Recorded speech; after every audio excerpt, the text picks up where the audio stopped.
আমাদের মা আপনাদের দোয়ায় মহান আল্লাহর রহমতে বাঁচতে চান, আপনাদের দোয়ায় বাঁচতে চান, আপনার দোয়া করে আজকে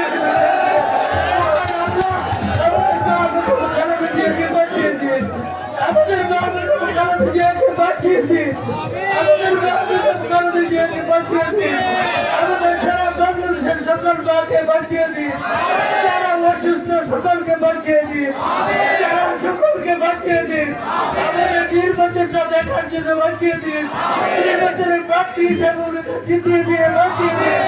আমি জানি যাদের সিদ্ধিতে বাংলাদেশ জিতে যাবে, আমি জানি আমার মা বেঁচে গেলে সারা বাংলাদেশ বেঁচে যাবে, আমি জানি আমার মা নির্বাচিত হলে সারা বাংলাদেশ নির্বাচিত হয়ে যাবে, আমি জানি আমার মা আপনাদেরকে ছেড়ে যায়নি, আমি জানি দীর্ঘ 17 বছর আপনাদের সাথে খুব করেছেন, নির্যাতন সহ্য করেছেন, উনার বাড়ির সামনে বাড়ির প্রাণ দিয়ে উনাকে বের হতে দেয়নি, উনি আন্দোলন করেছেন, উনি বলেছেন কোন বাধা আমাকে আটকাতে পারবে না, আমার কোন নিরাপত্তা লাগবে না, আমার সিকিউরিটি লাগবে না, আমার সাথে জনগণ আছে, আমার সাথে জনগণ আছে, আমার কোন বিপদ নেই, জনগণ আমার বিপদের দিনে পাশে থাকবে। আমি আমার মার জন্য দোয়া চাই, আমরা সকলে আমার মার জন্য দোয়া চাই, আমরা সকলে আমার মার জন্য দোয়া চাই। হে মহান আল্লাহ, হযরত মুহাম্মদ মুস্তাফা সাল্লাল্লাহু আলাইহি সাল্লামের কাছে লাখ কোটি দরুদ ও সালাম পৌঁছে দিন। হে মহান আল্লাহ, হযরত আদম আলাইহিস সালাম থেকে শুরু করে যত গাউস কুতুব আউলিয়া আম্বিয়া উলামা কেরাম সহ যত মুমিনাত নরনারী যারা কবরে সাক্ষিত সকলকে মাফ করে দিন আল্লাহ। আমরা সারা পৃথিবীতে যত মাখলুকাত আছে 18,000 মাখলুকাত, সকল মাখলুকাত তুমি মাফ করে দাও, সকলকে মাফ করে দাও আল্লাহ। আজকের এই বিশেষ দিনে সকল ভাইরা আপনার জন্য দোয়া করছেন, আপনার জন্য কান্না করছেন, আল্লাহ আপনার কাছে পানা চাই, আমরা সকল জাতি তোমার কাছে পানা চাই। আমাদের এই অঞ্চলের হিন্দু মুসলিম ভাই বৌদ্ধ খ্রিস্টান আমরা সকলে মিলেমিশে চলতে চাই, সকলের অধিকার আমরা বাস্তবায়ন করতে চাই, সকলকে সাথে নিয়ে আমরা কাজ করতে চাই।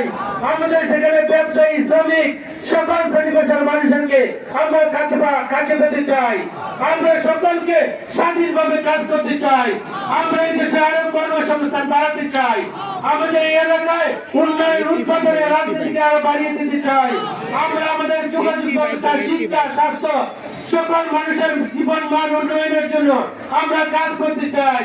অতীতেও আমরা কাজ করেছি, সামনেও কাজ করতে চাই। আমাদের মাকে আমাদের সাথে কাজ করার সুযোগ দিন, আপনাদের সেবা করার আবার সুযোগ দিন। আমাদের ভাই আমাদের নেতা, আমাদের প্রিয় নেতা, শ্রদ্ধার নেতা, আগামী দিনের বাংলাদেশের যিনি প্রধানমন্ত্রী হবেন আমরা বিশ্বাস করি। যদি আপনি সেই বিশ্বাসকে কবুল করেন, আমাদের সেই প্রিয় নেতা যারা তারেক রহমানকে দিয়ে সারা বাংলাদেশের সেবার মান বাড়িয়ে দিয়ে সকল শ্রেণী পেশা মানুষের জীবনের মান উন্নয়ন বাড়িয়ে দিয়ে যারা সাংবাদিক ভাইরা বিভিন্ন ভাবে আত্মত্যাগ করেছেন, সুনামগঞ্জে, সিলেটে, ঢাকার সারা বিশ্বের সকল সাংবাদিক ভাইদেরকে তাদের জীবন মান বাড়িয়ে দিন, তাদের গ্রহণযোগ্যতা আরো বাড়িয়ে দিন। তারা স্বাধীনভাবে সাহসিকতার সাথে আমাদের বাংলাদেশের আন্দোলন সংগ্রামে ভূমিকা রেখেছেন, ভূমিকা প্রমাণ করেছেন। তারা সাহসিকতার পরিচয় দিয়ে প্রেসিডেন্ট পতনের আন্দোলনে ভূমিকা রেখেছেন। তাদেরকেও মাফ করে দিন, তাদেরকেও সহযোগিতার হাত বাড়ান, তাদের কল্যাণে ভূমিকা রাখেন। আবারও আমি আমাদের প্রিয় মা বেগম খালেদা জিয়ার জন্য সকলের কাছে দোয়া চেয়ে আমি আমার বক্তব্য শেষ করছি। ধন্যবাদ সকলকে।